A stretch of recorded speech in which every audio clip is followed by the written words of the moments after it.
Hi family, and welcome to Crowned Real Talk 101. I am Royalty, and I do have some hair that I need to do today, so I'm going to just get this video out here really quick.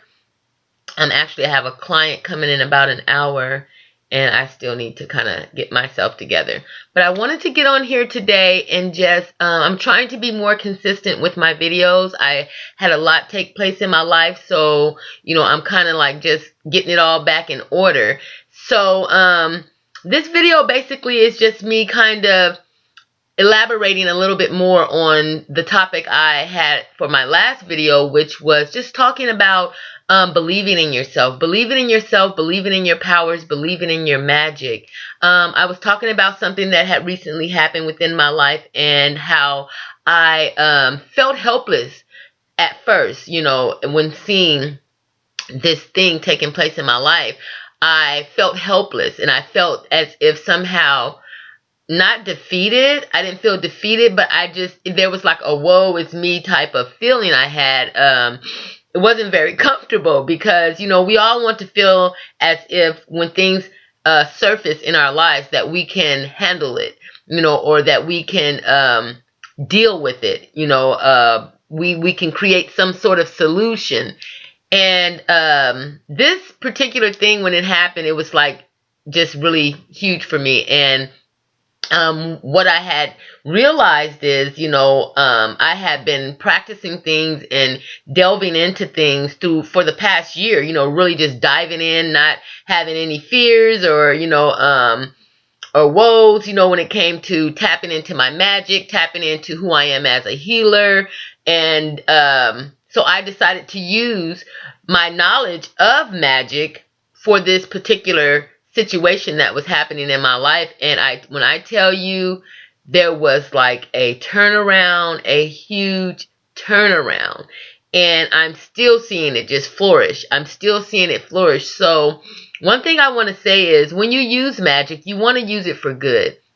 You never want to use magic to, hurt somebody or revenge, or, you don't even want to trick a person into being with you. I see people, they do magic for the dumbest things. One of my girlfriends, she's doing magic on some guy to make him be more interested in her. And I'm telling her, you want something authentic. You want something organic and natural when it comes to things like that. You don't want to use magic to manipulate people, because what will happen is it will backfire on you. Me personally, when I use magic, it's basically for healing. Say for instance, I did a video on how I healed. Well, through the Great Mother, I was allowed to heal a bird. I've had these ever since I began tapping into my spirituality and getting more in alignment with my true self. I've been having animals come to me, and these animals, well, the first one was a bird. It came with a broken wing, and I spoke about that. And then another bird came with a broken wing, and I had that bird in my garage for like almost a month, and then it finally flew off, and I did a whole video on that.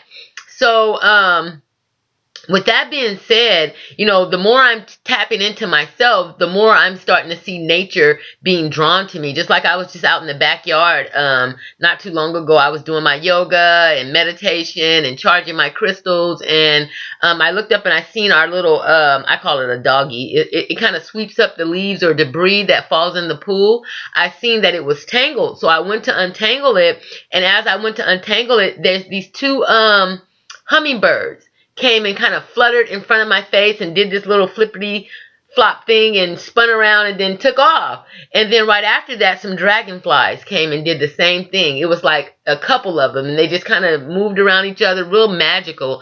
And then they flew off. And so it's like this, it's almost like nature is tapping in with me to let me know I'm on the right path. There was a time when we used to actually communicate with the animals. We communicated with the trees. We communicated with the rivers. It's so magical, because what I realized is, as a child, I had this way about myself when it came to animals and nature. I was really in touch, really in tune, but as I grew, I got further away from these things, because of course life starts taking course, and you get into different things, and before you know it, you have lost touch with the essence of you, and who you are, as a being, as a creator, as a healer, being connected. And so it's really interesting to watch, just how my life is transforming. People always look for things, materialistic things, materialistically. They want a, nicer car, nicer house, more money in the bank. Okay, that's fine and good, because that helps us to move forward, with the material world. But what about our spiritual growth? What about, tapping into that person that we knew ourselves to be as a child, but somehow we've gotten so far away from it, it's almost like that person we used to be is foreign to us. I wanted to get back to the person that I was meant to be, not the person that this world has molded me and shaped me into being. And so, with that being said, it's just all about believing in you and tapping into your magic, and being able to be still long enough. Because we're always so busy, whether it's with our children, whether it's with our jobs, whether it's with our husbands, we're always just go, go, go, go, go. And it's like we never stop to tap into ourselves. And so this video is basically just picking up where I left off with the last one, and just saying, believe in yourself. Black Girl Magic is not just about, being Afrocentric and, opening black businesses, or wearing Afro puffs, or, having extremely dark skin and respecting your dark melanin. That is part of it.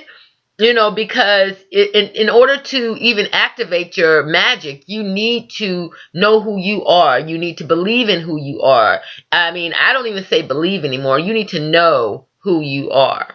Okay, so once you know who you are, you'll start seeing, this magic just igniting inside of you. So really, what I was going to say in the beginning is, I had something happen in my life. I applied magic to this situation, and it just flourished. It just flourished, and things began to happen, not that I didn't believe it would, but you have to know, when you first start tapping into your magic and you start tapping into yourself, you're kind of like, especially if you're coming from a religious background, and, some things they said was taboo and this and that and the other, you tend to, you'll work your magic, but then in the back of your mind, you might be thinking, maybe not, this might work, this might not. It's like you're still in limbo, because you haven't seen anything manifest through this particular act.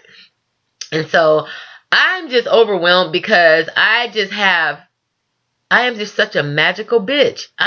Excuse my language, but I am just like, I am finding so many new things about myself and what I can do and how I can shape my world and the things around me. And, everything I've ever wanted is just for good. It's for the betterment of myself, the betterment of my mate, just for, everything around me, even within the world, just to be good.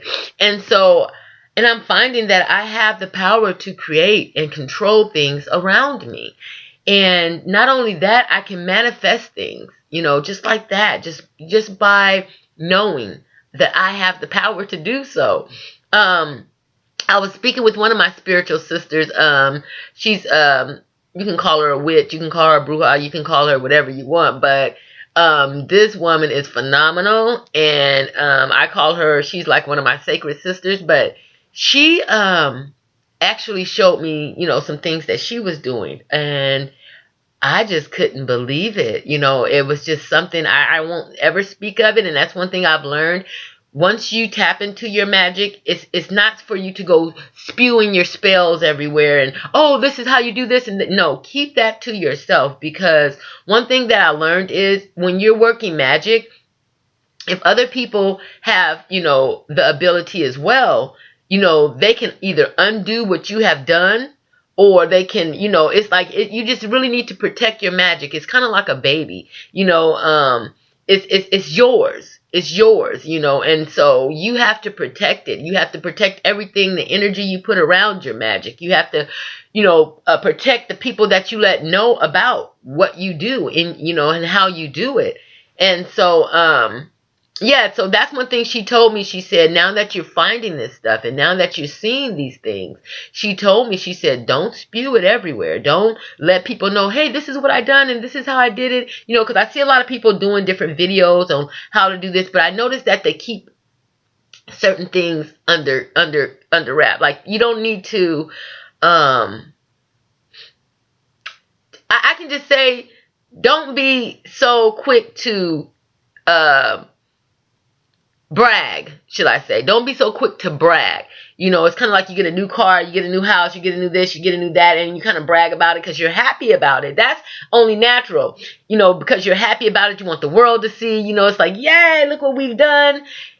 But when it comes to magic, you want that to be something more personal. It's kind of like when you take off your clothes. You don't want to take off your clothes in front of the general public and, have your goodies, because people get to taking pictures. You be on social media, you be everywhere. So one thing you want to do is just always protect your magic. Once you start tapping into your magic and you start seeing that you can do things and, hey, dang, I can do this, I can do that. Keep that to yourself. Keep that to yourself, and you can share like how I'm sharing now as far as encouraging people to tap into themselves, because we're raised to basically praise a God outside of ourselves. So we're always asking God, please give me this, please give me that. Never thinking to tap inside of ourselves and say, look, you are a creator. As it is above, so it is below. So if what above can do this, then so can I. Not to say that we put ourselves in the seat of the great mother, God. No, we never put ourselves in her seat, because she is our creator. She's the one that gave us these noses and these lips and these eyes and, all of this. So we always give, pay homage to her and let her know that we are aware of her greatness. But in return, we also know, as it is above, so it is below. Meaning we have the gift of the great mother. So we have to tap into those gifts, and everybody's, what I'm learning about myself is that I am a star seed, and a star seed, is basically a person, I've lived many lives. And it's so funny how I knew this stuff before I even knew this stuff. But I've lived many lives, and I have like a star family. I have a star family. And in one of my videos, I actually used to talk about how I used to travel as a child. Like, I would get in my bed, go to sleep. Before I would go to sleep, I would fold my blanket, ironically, in the shape of a pyramid. And I would put my fingers together like they do when you're meditating during the mantras. And I would just travel. I would leave that bed and I would be gone. And I did this it was like a regular thing. I would actually go to bed looking forward to these trips, but I would never be able to remember where I went, the colors I seen, who I seen at those times when I would travel. And I said this in another video where my last time doing that, I think I was like 13 years old, 12 or 13, and that was my first and last sleepwalking experience. And basically I had tried to travel. There was a block I couldn't get past. I couldn't get through to where I normally would go, and I found myself in this darkness. I can see myself in this darkness, but I couldn't see anything but darkness around me, and it was just me in the middle of this darkness. And that was like a star in the sky. It's a lot to it. And my husband has explained a lot to me as far as what that can mean. As far as other spiritual gurus and my spiritual sisters, they have let me know exactly what those travels meant and who I am today. And so, that was just another confirmation of me being this star seed, this child. And I also had a memory. I have a memory that I've always had of me talking and speaking with someone about coming here, meaning I chose to come back here. I didn't have to come back. But I chose to reincarnate because evidently in my past lives, I had never experienced certain things. I had never experienced poverty. I had never experienced, just certain things that I was allowed to see. And I wanted to experience the bad side. of life. And I mean, I can say that, I've been well protected while here, on this trip, but I've been allowed to experience enough to whereas if I wanted to run a youth program, I could run it and speak from experience. The only thing I've never done is probably be a stripper and spin around a pole or be a prostitute or something, but I've sold drugs. I've, carried guns. I punched the police. I've been to jail, you know what I'm saying? So it's like I've had my interactions with the law and I've been able to see the behind the scenes. But every time when I was going through these experiences, I was well protected. You know what I'm saying? My husband was a big time dope dealer, and it was just a lot of stuff that was happening to where my starseed, my parents, my spiritual parents, I call them my star parents. They always were protecting me, and they would always bring people around me so that while I was going through these experiences, there was a hedge of protection around me, because my star parents didn't want me to come back. They didn't want me to experience, being incarcerated or, dealing drugs or, being in the mist. So, but this was something I really wanted to do. And so they allowed it. And so I came back again. And this will be my last time coming back, because it's just, I think, this is going to be like the highest level of ascension that I've ever achieved, throughout all of my many lives. And the reason I say that is because look at the times we're in.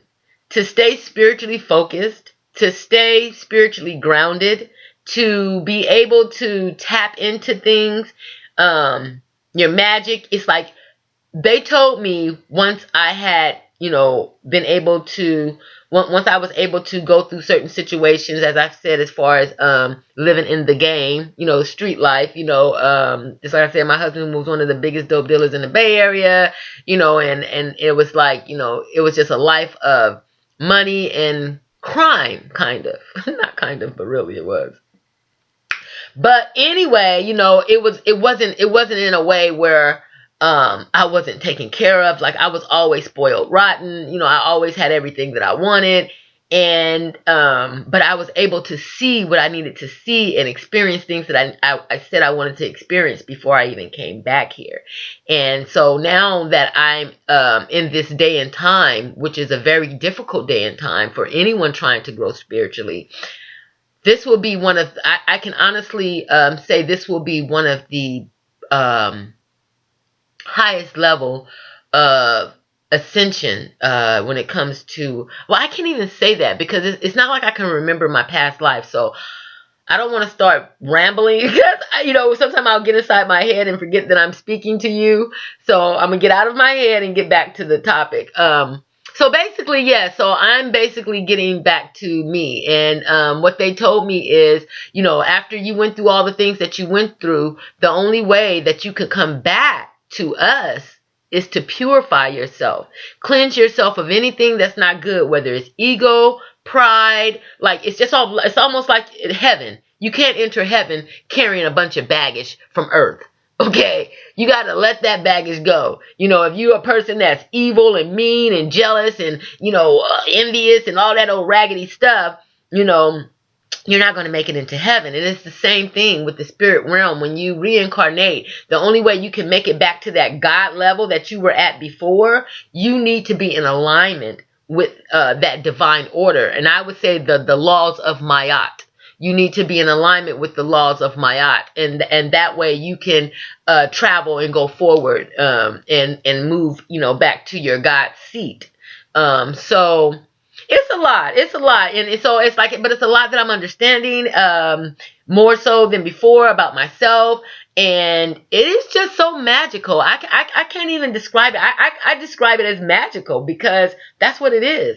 It's just unexpected things, and it's new possibilities. And so yes, I'm just on that spiritual grind right now. And my husband actually introduced me for my birthday. He had gotten me these oracle cards, and it's of Isis. And I've done some amazing readings for my husband and for myself. These cards are like, I'm so thankful that he's the one that blessed me with my first deck. It is my first deck because, as I said before, I come from a Islamic background, where my family, we were just really into Islam. My whole family covers, they rap, they cover their bodies, all of that, and we've prayed 5 times a day, fast during the month of Ramadan. That has been my life script up until the past 3 or 4 years. So, and it was kind of like a path that I needed to be on before even taking this, step to the next level. So it all goes together to make a perfect story.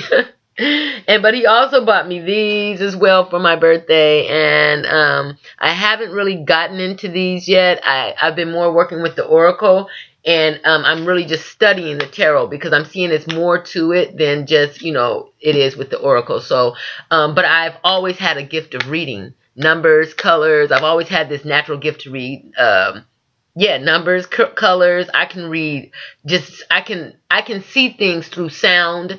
I've always had these gifts. And but in Islam and in Christianity, we're taught that working with oracle cards and working with the tarot is, Satan, or is, something other than, good, and something that we need to tap into as magical creatures.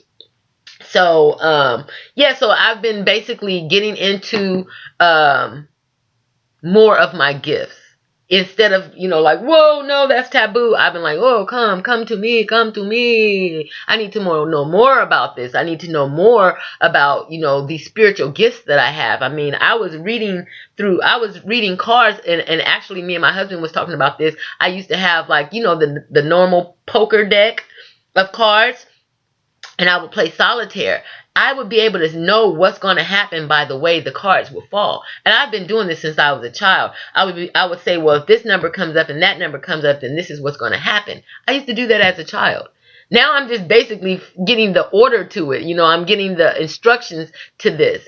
And it's very powerful. And if it sounds like my words are just kind of like crumbling all together, it's because I do need to get off of here. I actually do have someone's hair I need to do.